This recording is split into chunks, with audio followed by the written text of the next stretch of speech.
The first glass shattered before Sophie Lane understood that the men on the stage had chosen her. The orchestra stopped in the middle of a slow, elegant waltz. Hundreds of faces turned toward the sound. Crystal chandeliers burned above the grand ballroom of the Bellini Crown, scattering gold across marble floors, black silk gowns, and the polished watches of men who could ruin governments with one telephone call. Beyond the enormous arched windows, Monaco glittered against the Mediterranean like a jewel no honest person could afford. Sophie stood near the edge of the ballroom, holding a silver tray of champagne. She had learned how to disappear in rooms like this. Keep her chin lowered, never interrupt, never stare too long at the guests. Smile when spoken to, apologize when ignored, and remember that wealthy people rarely notice the person pouring their wine unless something went wrong. Tonight, something had gone terribly wrong. Victor D'Ambrosio stood on the raised gala stage beside the broken champagne glass. He was silver-haired, broad-shouldered, and dressed in a white dinner jacket that made him appear almost innocent from a distance. Up close, his smile never reached his eyes. "Miss," he called. Sophie looked behind her, hoping he meant someone else. Victor pointed directly at her, the server with the dark hair. Every conversation in the ballroom faded. Sophie's fingers tightened around the tray. Her supervisor, standing beside the kitchen doors, gave her a sharp nod. Refusing a guest was unthinkable. Refusing Victor D'Ambrosio was dangerous. She crossed the ballroom. Each step carried her deeper into the light. Victor watched her approach with the relaxed amusement of a man summoning something he already owned. When Sophie reached the stage, she stopped at the foot of the stairs. "You asked for me, sir? Come up. I can bring you another drink from here." A few people laughed quietly. Victor's smile sharpened. "Come up." The order was soft, but the threat beneath it moved through the room like cold air. Sophie placed the tray on a nearby table and climbed the steps. The stage lights blinded her. She could barely see the crowd beyond the first few tables, but she could feel them watching. Politicians, bankers, royals, criminals wearing philanthropic smiles. And somewhere near the center of the ballroom sat Roman Bellini, the man who owned the casino, the man every employee had been instructed never to approach unless summoned. Sophie had seen Roman only from a distance during her 11 months working at the Bellini Crown. He moved through the casino surrounded by silence, not noise. Men lowered their voices when he entered. Security officers stood straighter. Guests who insulted waiters, cheated at private tables, or brought weapons into the building suddenly remembered how to behave. Roman never raised his voice. He did not need to. Victor reached for a bottle of vintage champagne. "This evening," he announced, "we are celebrating loyalty." A ripple of polite applause moved through the ballroom. Victor looked at Sophie. "Tell me, what does loyalty cost?" She held his gaze. "I wouldn't know, sir. I'm not selling mine." The room became still. Victor's expression did not change, but something cruel awakened behind his eyes. He poured champagne into a crystal glass until it overflowed onto his hand. "You work for Bellini?" "I work for the restaurant. Everything under this roof belongs to Bellini." His attention moved over her uniform, the fitted black dress, the plain shoes, the silver name badge pinned above her heart. "Which means tonight, so do you." Sophie's stomach tightened. She heard one drunken laugh from the front table. Victor lifted the overflowing glass and held it toward her. "Drink." "I'm working." "Drink." "No." This time, no one laughed. Victor stepped closer. Sophie smelled expensive cologne and alcohol. "You believe saying no makes you brave?" "No," she said. "I believe it means no." A murmur traveled through the audience. Victor stared at her for several seconds. Then he tipped the glass. Cold champagne spilled over Sophie's hair, her face, and the front of her uniform. The room erupted in startled laughter. Not everyone laughed. Some looked away. Others watched with the eager discomfort of people, relieved that cruelty had chosen a different target. Sophie stood motionless beneath the stage lights as champagne ran down her neck. Victor leaned close enough that only she could hear him. "Now look toward Bellini." She did not. His fingers closed around her wrist. "Look at him." Sophie turned. Roman sat alone at a table near the center of the ballroom. He wore a black tuxedo without a tie, one hand resting beside an untouched glass of whiskey. His face was calm, almost unreadable, but he was looking directly at Victor's hand around Sophie's wrist. Something in Roman's stillness frightened her more than shouting would have. Victor released her and addressed the room. "Mr. Bellini employs beautiful things, doesn't he?" Another wave of laughter. Sophie's humiliation burned hotter than the champagne freezing against her skin. She wanted to leave the stage. but two of Victor's men had moved near the stairs. Victor picked up a casino token from the podium, a black chip embossed with the Bellini Crown. He held it between two fingers. What does a woman like this earn in one night? 200 euros? 3? He turned towards Sophie. Kneel, and I will give you 10,000. The laughter stopped. Sophie looked down at the chip. Then at Victor. You couldn't afford it. The sound that followed was not laughter. It was a collective intake of breath. Victor's face hardened. He reached for her. A chair moved across the marble floor. The quiet scrape was barely audible, yet every person in the ballroom heard it. Roman Bellini rose. He did not look angry. He buttoned his jacket and walked toward the stage with the same measured calm he used when crossing the casino floor. One of Victor's guards shifted. Roman's security chief, Marco DeSantis, appeared beside him as though summoned by thought alone. Roman lifted one hand. Marco stopped. Roman climbed the stage by himself. Victor smiled. There he is. Roman ignored him. He stopped in front of Sophie. For a moment, he said nothing. His eyes moved over the champagne in her hair, the red mark forming around her wrist, and the humiliation she was fighting not to reveal. Then he removed his watch. It was a rare Patek Philippe worth more than Sophie would earn in several lifetimes. Roman placed it on the floor. He took off his tuxedo jacket and wrapped it around her shoulders. The fabric was warm. It carried the faint scent of cedar, smoke, and something colder she could not name. Are you injured? He asked. His voice was low. Sophie shook her head. Roman glanced at her wrist. That was not my question. No. He studied her face as if deciding whether to believe her. Victor laughed softly. Roman, surely you're not going to ruin a profitable evening over a waitress. Roman adjusted the jacket around Sophie's shoulders, closing it over her soaked uniform. Then he looked at Victor. The entire ballroom seemed to retreat from the space between them. You touched one of my employees without permission. Victor spread his hands. I entertained the room. You embarrassed her. The room enjoyed it. Roman looked out at the guests. Several people lowered their eyes. He returned his attention to Victor. Then the room is closed. Victor's smile faded. Roman turned toward Marco. Seal the casino. A distant mechanical sound rolled through the building. Steel security shutters began descending over the private gaming entrances. The orchestra members stared as the ballroom doors locked. Guests rose from their seats. What are you doing? Victor asked. Roman's voice remained calm. Ending the evening. You have 400 million euros in agreements being signed under this roof. Not anymore. Roman faced the crowd. Every contract signed tonight is void. Every line of credit extended through the Bellini Crown is cancelled. Every account linked to Victor D'Ambrosio is frozen. Victor's face lost color. You cannot do that. I already have. You would destroy your own casino for her? Roman's eyes flicked towards Sophie. For the first time, she saw something fracture beneath his composure. Not tenderness. Not yet.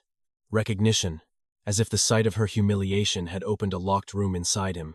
Roman turned back to Victor. No, he said. I am destroying yours. The lights went out.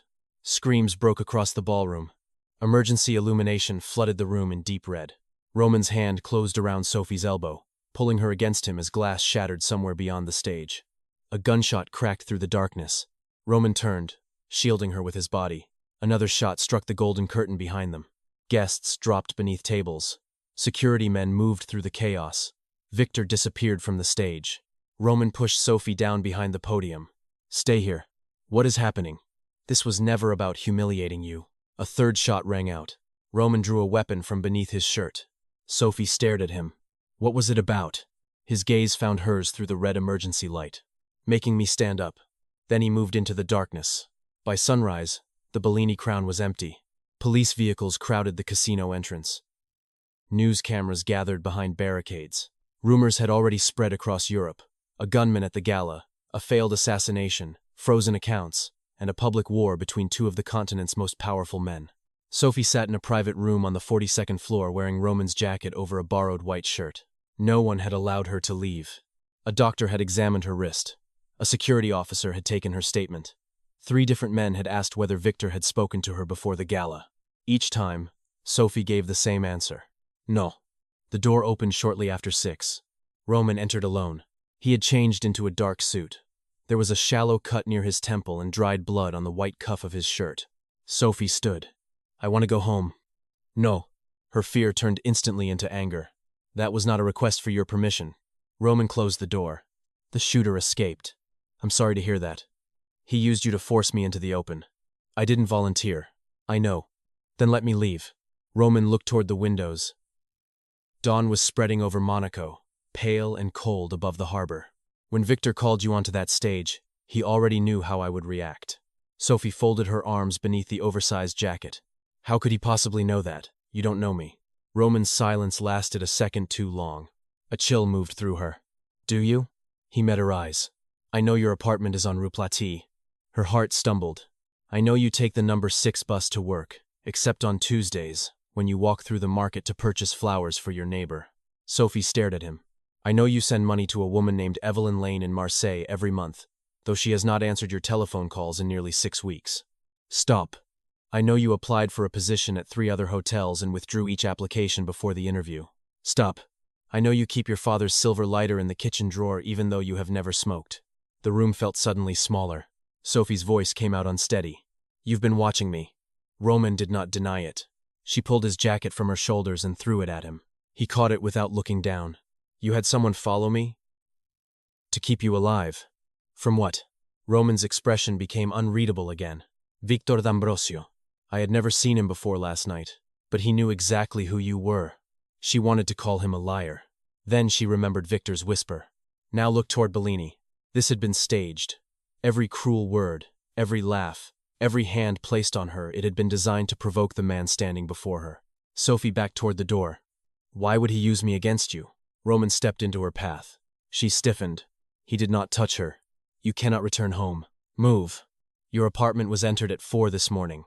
The anger drained from her. What? Nothing was stolen. How do you know? My men were watching it. The answer should have reassured her.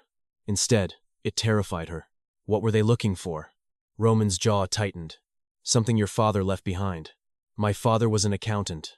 No, Roman said quietly. He was one of the original owners of this casino. Sophie almost laughed. The claim was too absurd to frighten her. My father repaired hotel elevators. That is what he told you. He died when I was 9. He was murdered when you were 9. The words landed without sound. Sophie shook her head. No. Daniel Lane was born Daniel Laurent.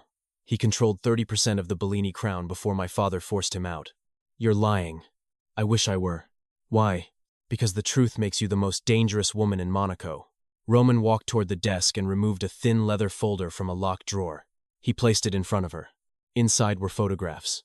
Her father, younger than she remembered, standing beside men in suits outside the unfinished casino. Architectural documents bearing his signature. A shareholder agreement. A newspaper article about a car accident outside Marseille. Then Sophie found a photograph of herself. She was 9 years old, leaving a hospital with her mother. A black car waited across the street. On the back, someone had written a date and 2 words. The heiress. Sophie's fingers began to tremble. Where did you get this? From my father's private archive after he died. You knew? Yes. How long? Roman looked at her. Since before you came to work here.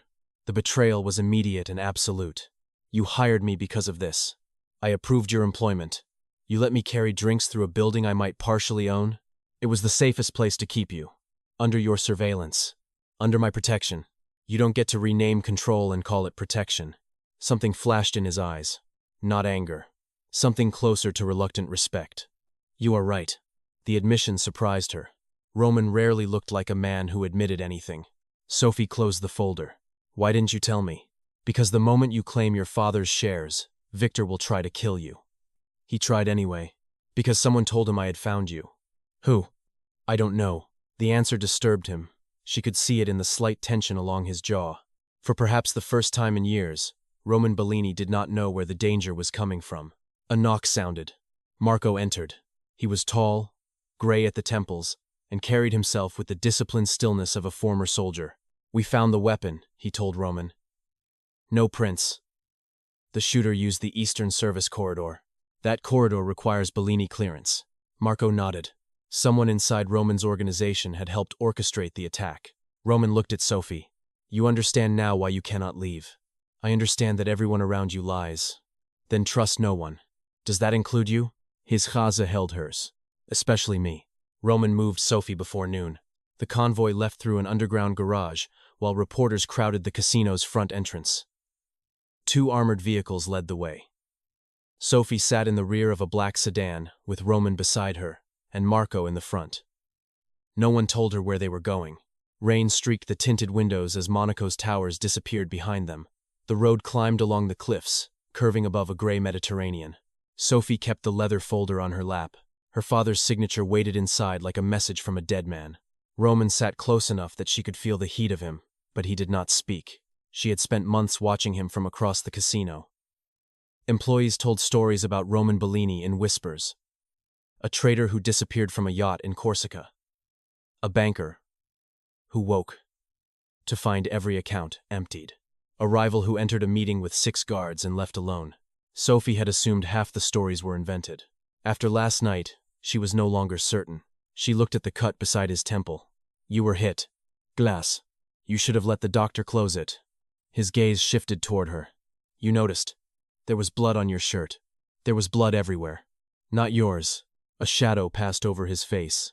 The vehicle slowed at a steel gate built into a mountainside. Beyond it stood a secluded villa overlooking the sea. Pale stone walls, dark windows, and terraces exposed to the storm. A safe house? Sophie asked. My mother's home. You have a mother? Marco coughed once from the front. Roman looked almost offended. Sophie turned toward the window to hide the smallest trace of a smile. It was the first human thing that had happened since the gala. The villa was warmer than she expected. A fire burned in the main room. Shelves covered the walls. There were no gold statues, casino lights, or armed men visible inside, though Sophie sensed security everywhere. Roman led her upstairs. This room locks from within. No one enters without your permission. Except you? Especially me. He placed a phone on the bedside table. One number is programmed. It reaches Marco. Not you? If you need me, he will find me. Sophie looked at him. And if I want to leave, the gate will not open. So I am a prisoner. You are alive. That isn't the same thing. No, Roman said. It is not. He turned to go. Why did you stand up? Roman stopped at the door. At the gala. He remained silent. You could have let security handle Victor, Sophie continued. You could have protected your agreements, your reputation. All those people who came to give you money. Instead, you destroyed everything. The agreements were compromised. That isn't why. Roman's fingers rested on the doorframe. Sophie remembered the moment his eyes had found the red mark on her wrist. What did you see when you looked at me? He turned slowly. For a second, the coldness disappeared. I saw 400 people deciding your dignity was worth less than their amusement. His voice was quiet, and I remembered that I owned the room. He left before she could answer. Over the next 3 days, Sophie saw little of him. Roman held meetings in a locked room downstairs.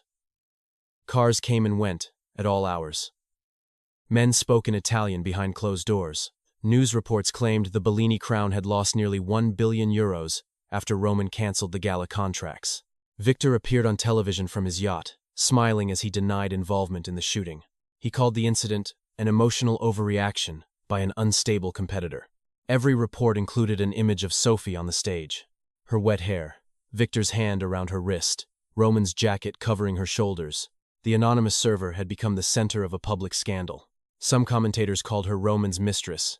Others claimed she had seduced him to influence the casino. A photograph of her apartment appeared online. By the 4th morning, Sophie could no longer tolerate the walls. She found Roman alone on the lower terrace before sunrise. The storm had passed, leaving the sea black and restless beneath the cliffs. He stood near the stone railing wearing a white shirt with the sleeves rolled to his forearms. A pistol rested on the table beside him. So this is what you do while keeping women imprisoned? She asked. Watch the ocean dramatically? Roman did not turn.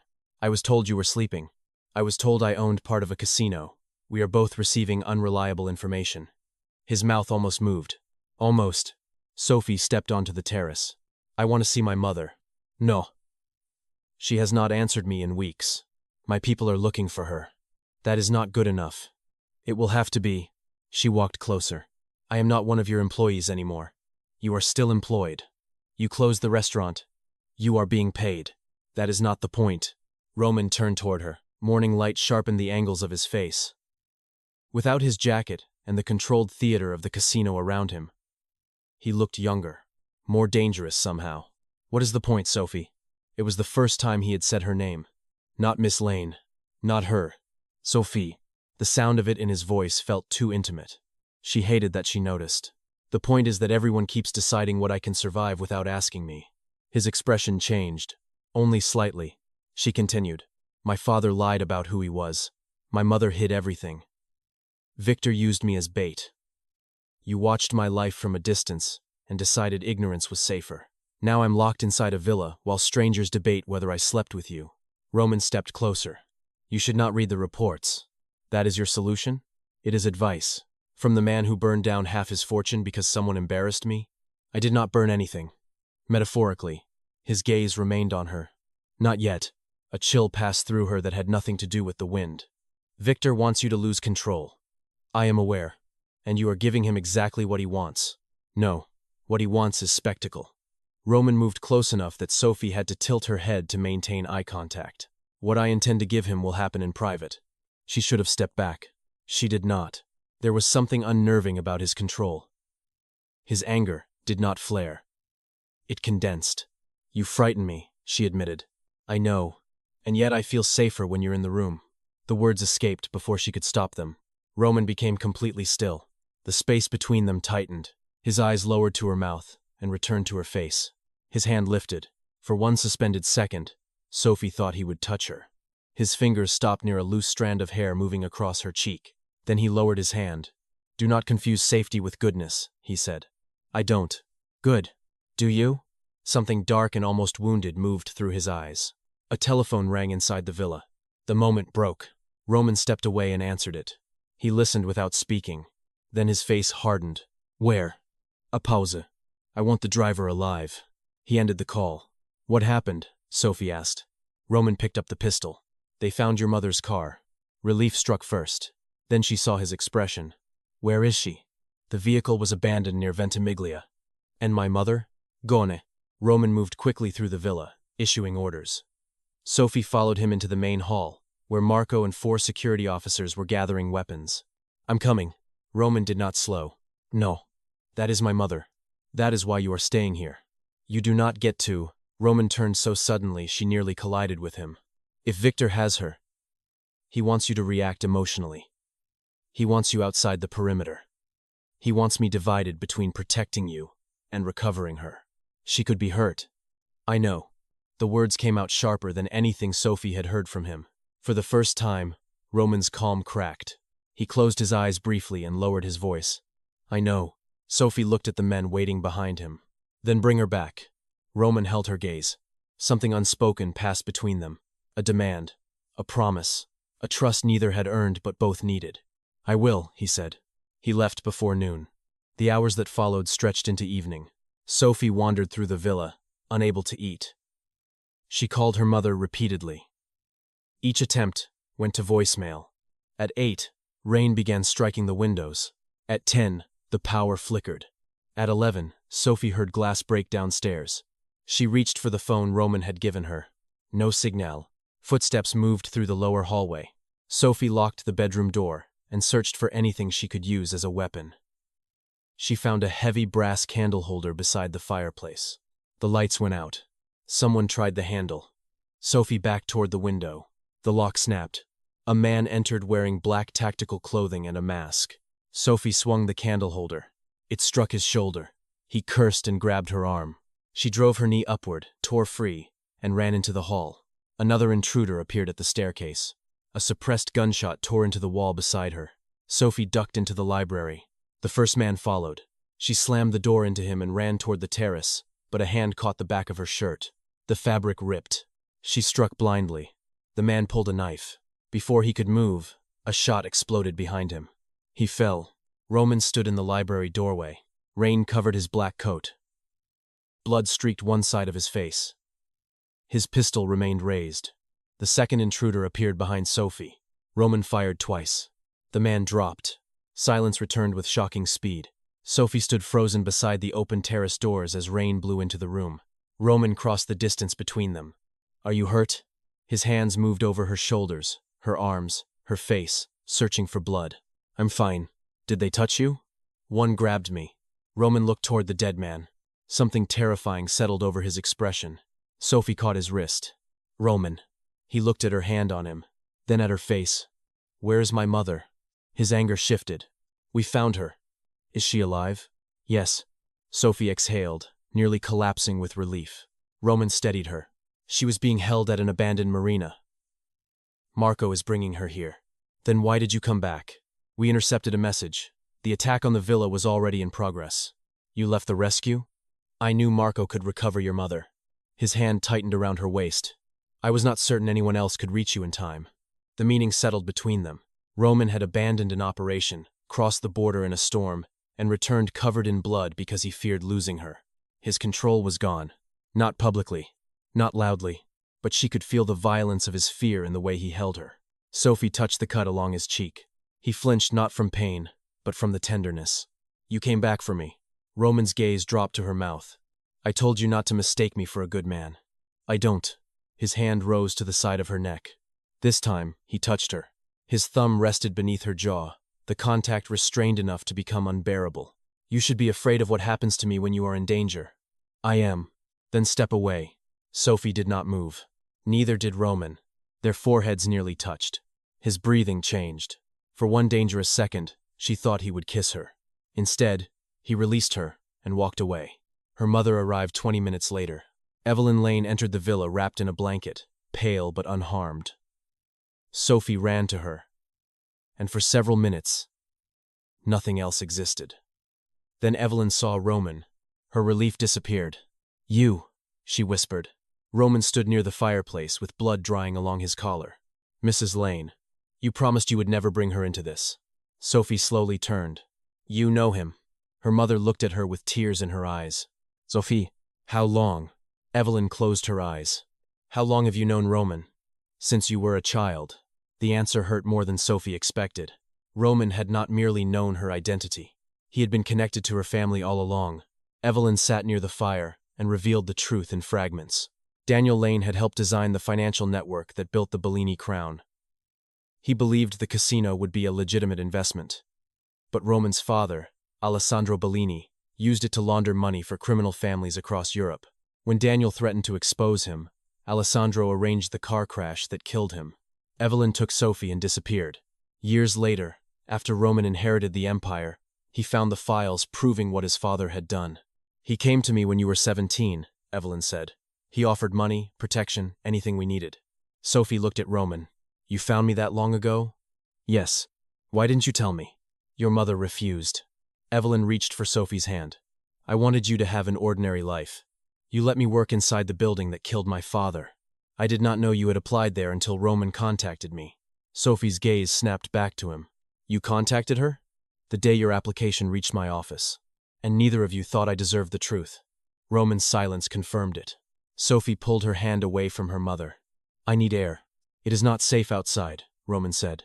She turned on him. If you tell me what is safe one more time, I will walk into the sea just to prove you cannot control everything. His expression darkened. Do not say that. Why? Does the thought frighten you? Yes. The answer stopped her. No hesitation, no denial. Roman took one step closer. It frightens me more than anything Victor could do. Evelyn looked between them. Understanding entered her face. Sophie, she whispered. But Sophie could not remain in the room. She went upstairs and locked the door. Roman did not follow. The next morning, Evelyn confessed one more secret. Daniel Lane's ownership documents had never been destroyed. Before his death, he placed the original shares in a private vault beneath the casino. Only 2 biometric signatures could open it, his own and Sophie's. If Sophie claimed the shares, she would own 30% of the Bellini Crown and gain access to financial records capable of exposing decades of criminal transactions. Victor wanted those records. Roman wanted to keep them buried. At least, that was what Sophie assumed. She confronted him in the villa's study. You knew about the vault. Yes. You need me to open it. Yes. And you still expect me to believe this is about protection? Roman stood behind a desk covered with photographs and security reports. What do you think I want? The records destroyed. Why? Because they could expose you. They could. Then everything you've done could be manipulation. He came around the desk. I could have forced you into the vault months ago. But then I would know who I was. Yes. You wanted me ignorant. I wanted you alive. Sophie laughed without humor. You always have an answer. No, I have consequences. Roman stopped in front of her. If you open that vault, Every family named in those records will come for you. Victor will not be the last. Governments will call you a witness. Criminals will call you a threat. Journalists will tear your life apart. And you? I will stand between you and all of them. Why? The question hung in the room. Roman's eyes held hers. She watched him prepare a lie. Then abandon it. Because I no longer know how not to. Sophie's breath caught. Roman looked almost angry at the confession. I noticed you the first week you worked in the restaurant, he continued. You defended a dishwasher when a guest accused him of theft. You paid for a couple's anniversary dessert after their card was declined. You brought books to the night guard because you learned his wife was dying and he could not sleep. Sophie stared at him. You watched all of that? I tried not to. The admission was darker than romance, and more intimate than tenderness. Every report about you became unnecessary, he said. Then, I kept reading them. Roman, I knew when you were ill. I knew when your neighbor's husband died. I knew which nights you walked home because you were too proud to accept a ride from management. His voice lowered. I knew the exact moment you entered my building every day. That is not protection. No. It is obsession. Yes. The word settled between them. He did not soften it or defend himself. Sophie should have been terrified. Part of her was. Another part remembered him crossing the stage, wrapping his jacket around her, and destroying a €1 billion evening because no one else had stood up. You don't love me, she said. Roman's expression closed. No. The answer hurt with humiliating force. Then he stepped closer. Love is a word men use when they want their weakness to sound beautiful. His fingers touched the torn edge of her sleeve from the attack. What I feel is not beautiful. His eyes lifted to hers. It is the reason 2 men did not leave this house alive. Sophie's pulse raced. You think that will make me trust you? No. Then what do you want from me? The truth. Which is, if you ask me to take you away from Monaco tonight, I will leave the casino, the vault, and every family behind. He paused. If you choose to open the vault, I will burn the casino before I allow anyone inside it to use you. Sophie searched his face. He meant every word. That was the problem. Before she could answer, Marco entered without knocking. We have a visitor. Victor D'Ambrosio appeared on the villa's security screens. He stood alone outside the gate beneath a black umbrella. Roman's expression became lethal. Kill the exterior lights. No, Sophie said. Roman looked at her. I want to hear what he came to say. You will remain inside. You told me you wanted the truth. I do. Then stop hiding me from it. Victor was brought into the main hall after being searched by 6 guards. He looked entirely at ease. His eyes found Sophie first. The star of Monaco. Roman moved between them. You have 60 seconds. Victor smiled. I came to prevent a misunderstanding. You staged the gala. Of course. Sophie's skin crawled at his casual admission. You humiliated me to provoke Roman. I needed proof. Of what? Victor glanced at Roman. That, the great Roman Bellini had developed a weakness. Roman did not react. Victor's smile deepened. I suspected he was watching you, protecting you, but no man destroys €400 million over an employee. He did not destroy it, Sophie said. He cancelled your contracts. Victor looked pleased that she had spoken. The casino is collapsing. Investors are fleeing. Regulators are circling. Roman's allies think he has become unstable. He turned toward Roman. All because I poured champagne on a waitress. Roman took one quiet step forward. Marco moved subtly behind Victor. Victor raised his hands. If I die here, copies of the vault documents go to every criminal family in Europe. Sophie looked at Roman. Victor had anticipated violence. What do you want? She asked. Your father's shares. They belong to me. You have no idea what they are worth. I know what you think they are worth. Victor's pleasant expression vanished. The vault contains evidence that can destroy people far more powerful than Roman. Then perhaps they deserve to be destroyed. Victor laughed. You sound brave because he is standing near you. Sophie stepped around Roman. Roman's hand caught her wrist, not painfully, but with unmistakable warning. She looked down at his fingers. He released her. Sophie faced Victor. I stood up to you before I knew who he was. For the first time, Victor looked at her without amusement. You believe Roman protected you because he cares? He told me why. Did he tell you he owned the car that struck your father? The room went silent. Sophie turned toward Roman. He did not deny it. Her heart began pounding. Victor watched her face with satisfaction. The vehicle was registered to Bellini Holdings. Roman's father gave the order, but Roman was in the car. No, Evelyn whispered from the staircase. Victor continued. He was 19 years old, learning the family business. Sophie looked at Roman. Is that true? His face had gone still. I was there. The answer hollowed the room. You saw my father die. Yes. And you never told me. I tried to stop it. But you failed. Yes. Were you in the car? Yes. Every answer cut deeper because he refused to protect himself with excuses. Victor tilted his head. Now you understand. His obsession is guilt. Roman's gaze remained on Sophie. That is not why. How would she know? Victor asked. You built her entire life on lies. Sophie stepped backward. Roman did not follow.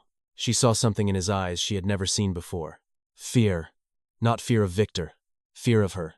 I was 19, Roman said. My father told me Daniel had betrayed us. I believed we were going to frighten him. You watched. I pulled him from the car. Was he alive? For 3 minutes. Sophie could barely breathe. What did he say? Roman's voice roughened. He gave me the lighter you keep in your kitchen. Her hand flew to her mouth. He told me to protect his daughter. The room blurred. Every report, every guard, every year Roman had watched from the shadows. It had begun with a dying man's request. Victor's voice cut through the silence. Roman has protected you because your father's last words chained him to you. Roman turned. The control finally broke. He crossed the room and struck Victor hard enough to send him into the marble column. Marco and 2 guards seized Victor before Roman could reach him again. Roman stood over him, breathing heavily. Victor smiled through blood on his lip. There he is. The loss of control Victor had wanted from the beginning. Sophie understood too late. A red light began flashing on the security panel. Marco looked toward the monitor. The casino. An alarm filled the room. Smoke appeared on the Bellini Crown's surveillance feed. Victor began laughing. What did you do? Roman demanded. Nothing you didn't promise to do yourself. Flames spread through the lower gaming floor. Victor's men had entered the casino while its security leadership gathered at the villa.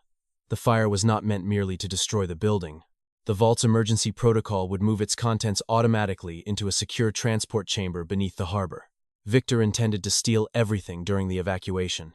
Roman ordered Victor detained and moved toward the exit. Sophie followed. No. Roman stopped. The vault needs my biometric signature, she said. That is why you are staying here. If the transfer begins, Victor's people will intercept it. I will stop them. You cannot open the chamber without me. I will destroy it. And every answer about my father? Roman's face tightened. Sophie, this is my life. It is also a trap. Then walk into it with me. For several seconds, neither moved. Roman looked toward the flames, swallowing the lower levels of his empire on the screen. Then he looked at her. You stay beside me. I decide where I stand. Tonight, you stand beside me. The convoy descended into Monaco beneath a sky stained orange by the casino fire. Crowds filled the harbor roads. Emergency vehicles surrounded the Bellini Crown. Flames burned behind shattered windows on the gaming floors, turning the casino into a tower of smoke and gold. Sophie sat beside Roman in the armored vehicle. Neither had spoken since leaving the villa.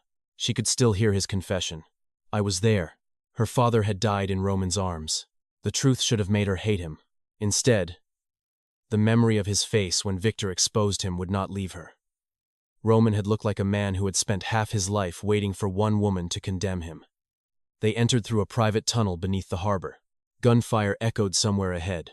Roman pulled Sophie behind a concrete pillar as bullets struck the walls. His men returned fire.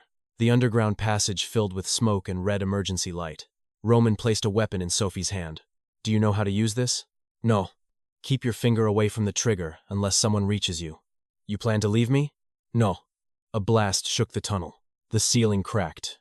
Roman covered her with his body as dust and concrete fell around them. His face was inches from hers. You should have stayed at the villa, he said. You should have told me the truth. Yes. The immediate agreement disarmed her. Roman touched her cheek, almost unconsciously. When this ends, you may hate me. I haven't decided. You should. Stop deciding what I should feel. His eyes searched hers. Another explosion sounded farther down the tunnel. Sophie caught the front of his shirt. If you die before I decide, I will never forgive you. Something fierce and vulnerable moved through his face. That sounds dangerously like a reason to live. It is an order. Roman leaned forward. His forehead touched hers for one brief second. Then he pulled away and led her into the smoke. They reached the vault level through a service elevator. The corridor beyond it was lined with black marble and burning emergency lamps. Two guards lay unconscious near the sealed entrance. The vault door recognized Sophie's face. A soft mechanical voice requested her palm. She hesitated. Roman stood behind her, gun raised toward the corridor. Sophie, if I open this, there is no ordinary life afterward. No. You knew that from the beginning. Yes. And you still let me believe I had one. Roman looked at her over his shoulder. I wanted you to possess something I never had. What? A life untouched by men like me. The grief in his voice was so quiet she almost missed it. Sophie placed her palm against the scanner. The vault opened. Inside were rows of sealed archives, financial ledgers, encrypted drives, and original ownership documents. At the center stood a glass case containing her father's shares. Sophie approached it. A photograph rested beside the documents. Daniel Lane held Sophie as a baby while standing in front of the casino's foundation. Roman remained near the entrance. He would not come farther. This was his dream, Sophie whispered. Yes. And your father turned it into this. Yes. What would you do if I took it from you? Roman looked around the vault. Give you the keys. She faced him. Just like that? Nothing here was ever truly mine. Footsteps echoed in the corridor. Roman pushed Sophie behind a steel cabinet as gunfire struck the vault entrance. Victor's men entered from both sides. Roman returned fire. One attacker fell. Another shot shattered the glass case containing the shares. Sophie crouched, gripping the weapon Roman had given her. A man appeared behind him. Roman. Roman turned too late. Sophie raised the gun. Her hands shook violently. She fired. The bullet struck the attacker's shoulder, knocking him backward. Roman stared at Sophie for half a second. Then another man rushed the vault. The fight became close and brutal. Roman disarmed him, drove him into the steel wall, and continued until the man stopped moving. Sophie watched the cold mafia boss from every whispered story emerge fully. There was no hesitation in him. No merce. Then Roman turned toward her, and the violence disappeared from his face so quickly it frightened her more. Are you hurt? No. He crossed the vault and took the weapon from her trembling hands. You saved my life. You saved mine first. Not enough. A slow clap came from the entrance. Victor stood there holding Evelyn Lane in front of him, a pistol pressed beneath her jaw. Sophie froze. Victor's white dinner jacket was gone. His shirt was stained with blood from Roman's blow at the villa. Somehow he had escaped during the confusion. Marco appeared behind him, injured and disarmed, forced forward by two gunmen. Victor smiled. A family reunion. Roman raised his weapon. Victor pressed the gun harder against Evelyn. Lower it. Roman complied. The weapon hit the floor. Victor looked at Sophie. Bring me the shares and the primary ledger. Sophie glanced toward her mother. Evelyn's eyes filled with terror. Roman spoke calmly. Give him what he wants. Sophie looked at him. Victor laughed. Even now he chooses you over the empire. Roman's gaze never left Sophie. There is no empire without her. The words silenced everyone. They were not poetic. They were not gentle. They were a declaration from a man who had finally stopped denying the shape of his own destruction. Sophie removed the documents from the broken case. She carried them toward Victor. Roman watched every step. When she reached the vault entrance, Victor pushed Evelyn toward one of his guards and grabbed the papers. He examined the signatures. Victory brightened his face. Then the fire suppression system activated. Steel shutters began closing over the vault. Victor looked upward. Roman moved. He struck the nearest gunman before the man could fire. Marco tackled the second. Evelyn dropped to the floor. Victor grabbed Sophie and dragged her into the corridor, pressing the gun against her side. Roman stopped. Let her go. Now you sound emotional. Smoke rolled through the ceiling vents. Victor pulled Sophie backward toward the elevator. Roman followed slowly. You wanted the casino, Roman said. It is burning. I wanted to watch you choose. I already did. Victor's smile twisted. Yes, and that is why you lose. The elevator doors opened behind him. Sophie looked at Roman. His face was calm again, but his eyes were not. They held the same fear she had seen at the villa. She understood then that Victor had built the entire conspiracy around one assumption. Roman's love would make him weaker. He had never considered that Sophie might refuse to remain the helpless object between them. She drove her heel into Victor's foot and twisted away. The gun fired. Pain tore across her side. Roman crossed the distance before Victor could aim again. He struck him once. Victor crashed into the elevator wall.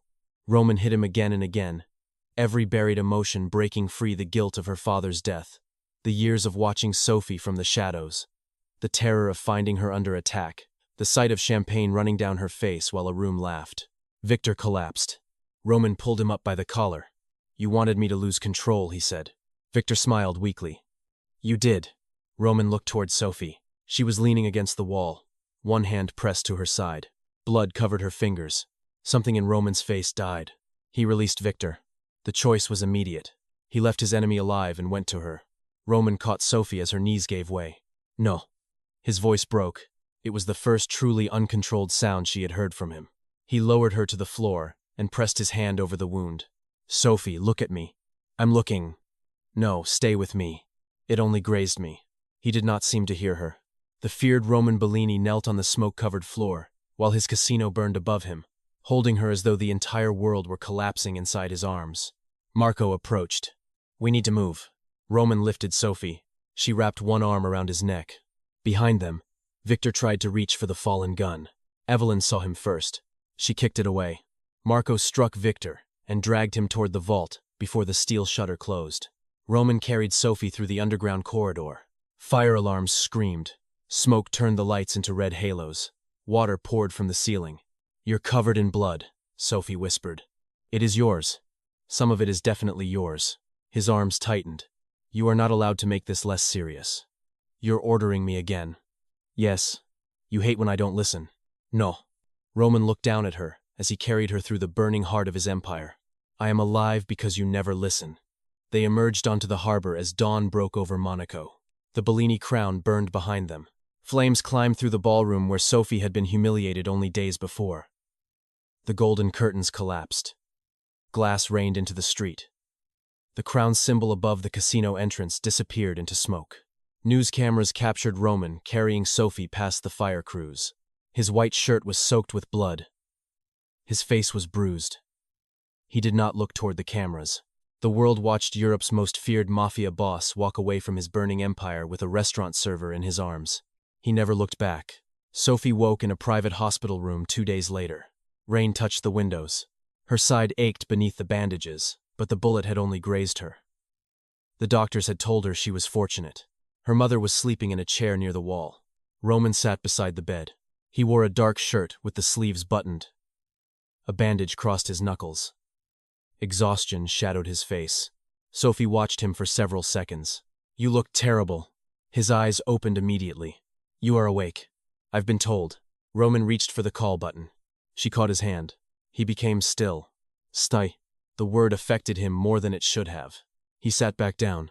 "Victor?" "Alive." "Why?" "Because you were bleeding." Roman said it as though no other explanation was necessary. "He is in custody."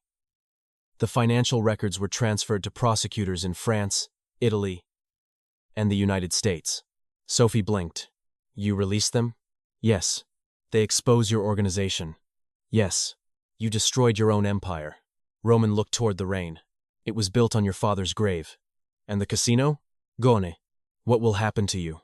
"There will be investigations." "Prison?" "Possibly." Sophie studied his face. He did not look afraid. "You gave up everything." "No." His gaze returned to her. "Not everything." The silence between them deepened. Sophie traced the bandage across his hand. "When did guilt become something else?" Roman's expression tightened. "I do not know." "That is a lie." He looked down at their joined hands. "The first time I saw you laugh." Sophie waited. "You were in the employee corridor," he continued. A tray had fallen. "Everyone expected you to blame the new busboy. Instead, you sat on the floor beside him and began laughing while helping him collect the broken glasses." A faint memory returned to her. She had not known Roman was watching.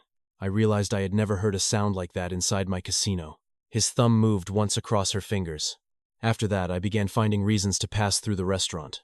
I rarely saw you. I was careful. You had reports written about me." "Yes." "That is disturbing." "Yes." "You sat outside my apartment?" Roman said nothing. Sophie stared at him. "You did. Twice." "Why?" "You walked home after a man followed you from the bus stop. Your men could have handled it."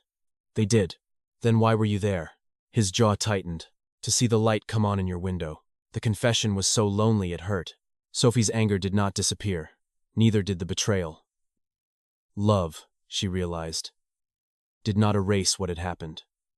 Trust would not return, because he had carried her through fire. But she could see the man beneath the power now. A boy in a car beside his violent father. A 19-year-old kneeling beside a dying man. A lonely king watching a woman laugh in a hallway because he had forgotten ordinary happiness existed. "You should have told me," she said. "I know. You should never have watched me without my permission. I know.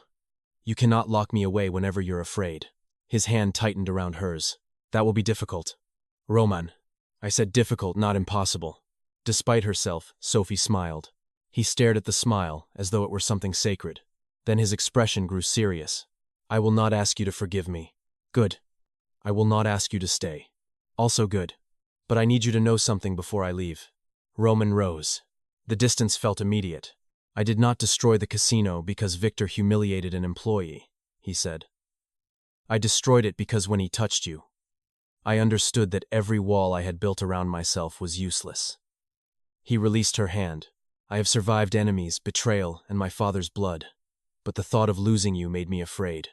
His voice lowered. "I do not know how to love gently, Sophie." She looked up at him. "Then learn." Roman went still. "Is that an order?" "It is a condition." "For what?" "For finding out whether there is anything between us that can survive after the fire." Something changed in his face. Not softness. Hope was too vulnerable to look soft on Roman Bellini. It looked almost painful. He bent slowly, giving her time to stop him. His hand touched the side of her face. Their first kiss was not violent. It was restrained, careful, and brief, the kiss of a dangerous man trying not to take more than he had been offered. When Roman pulled away, his forehead rested against hers.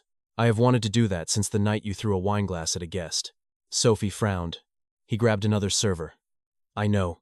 You watched that too? I told you. I tried not to." 6 months later, the ruins of the Bellini Crown remained dark against Monaco's harbor. Roman survived the investigations by surrendering enough evidence to dismantle the criminal network his father had built. He lost most of his legitimate fortune. Several former allies placed prices on his head. Victor D'Ambrosio was charged with conspiracy, attempted murder, kidnapping, and financial crimes across 4 countries. Sophie inherited what remained of her father's legal holdings. She refused to rebuild the casino. Instead, she converted the surviving waterfront property into the Laurent House, a luxury hotel and cultural foundation that funded legal aid, workplace protection, and scholarships for hospitality employees. The ballroom was rebuilt last. Sophie insisted on keeping one section of the original fire-blackened wall behind the stage, not as a memorial to destruction, as a reminder of what happened when powerful people believed a woman's dignity was disposable. On the night Laurent House opened, Monaco's elite returned beneath new chandeliers. There were no hidden gaming rooms, no private mafia contracts, no employees ordered to tolerate cruelty from wealthy guests. Sophie stood near the stage wearing a dark gold gown. She was no longer invisible. Across the ballroom, Roman watched her. He wore a black suit and carried no visible weapon, though Sophie suspected Marco had ensured several were nearby. Roman had changed in ways few people noticed. He still frightened almost everyone. He remained controlled, watchful, and dangerously quiet. He had not become gentle with the world, only more honest with her. They still argued about security. Sophie still removed guards he assigned without asking. Roman still appeared outside late meetings when he believed she was working too long. Trust had grown slowly, not as forgiveness given once, but as hundreds of choices made afterward. Sophie stepped onto the stage. The room fell silent. For one brief second, she remembered champagne running down her face while strangers laughed. Then Roman moved toward the stage. A waiter carrying a tray nearly collided with him and froze in terror. Roman steadied the tray. "You are fine," he said. The young man hurried away. Sophie smiled. Roman climbed the steps. "No dramatic jacket tonight?" she asked. "You already have one." He glanced toward the black coat draped over her chair. "You brought that. You become cold near the windows. You are still watching me. Only when you are in the room." Roman stopped in front of her. The crowd waited. 6 months ago, he had stood on this stage and destroyed an empire. Tonight, he held out his hand. Sophie looked at it. "Everyone is watching," she whispered. "They usually are. You hate public displays." "I hate the public." She laughed softly. Roman's eyes changed at the sound, just as they had the first time. "What are you doing?" she asked. "Learning." Sophie placed her hand in his. Roman drew her closer, but not possessively. Not as a man claiming something he owned. As a man asking a woman to stand beside him. The orchestra began to play. They moved beneath the lights while the Mediterranean glittered beyond the windows. "You know," Sophie said, "most men send flowers after humiliating someone at work. I did not humiliate you. You burned down my workplace. It was already compromised. There it is, the strategic excuse." Roman's hand rested at her waist. "I also sent flowers. 300 black roses. You said you liked roses. I said my neighbor liked roses. I remember differently." Sophie looked up at him. "Are you ever going to admit you overreacted?" "No. Not even slightly?" Roman's gaze traveled toward the fire-blackened wall behind the stage. Then it returned to her. "They laughed while you stood alone." His voice was calm, but she felt the old fury beneath it. "I would burn it again." Sophie believed him. That should have frightened her. Perhaps part of it always would. But Roman had learned that protection without freedom became another kind of cage. Sophie had learned that a dangerous man could choose devotion without demanding surrender. The song slowed. Roman lowered his forehead to hers. "I have something for you. If it is another building, I'm leaving." He reached into his jacket. Sophie narrowed her eyes. Roman removed her father's silver lighter. The same lighter Daniel had placed in Roman's hand moments before he died. It had been cleaned, restored, and engraved with a new line beneath her father's initials. "Nothing true burns." Sophie ran her thumb across the words. Her eyes filled. Roman watched her with the silent fear of a man who could face bullets more easily than tears. "You kept it all these years," she said. "Yes. Why give it back now?" "Because it was never mine. Neither the lighter, nor the casino, nor Sophie." Roman finally understood the difference between guarding someone and possessing them. Sophie closed her fingers around the lighter. Then she kissed him in front of the entire ballroom. The guests applauded. Roman ignored them. His hand rose to her face, and the kiss deepened, not desperate, not hidden, but certain. Outside, rain began falling over Monaco. Black cars waited beneath the lights. The harbor reflected gold across the dark water. Somewhere beyond the ballroom, enemies still whispered Roman Bellini's name with fear. But inside the place that had once been his empire, Roman held the only woman who had ever made him willingly surrender it. The casino had burned. The criminal crown had fallen. And the man who had once believed love was only another name for weakness discovered that devotion could be far more dangerous. Because empires were built to be defended. But Sophie Lane was the one thing Roman Bellini would destroy an empire to save.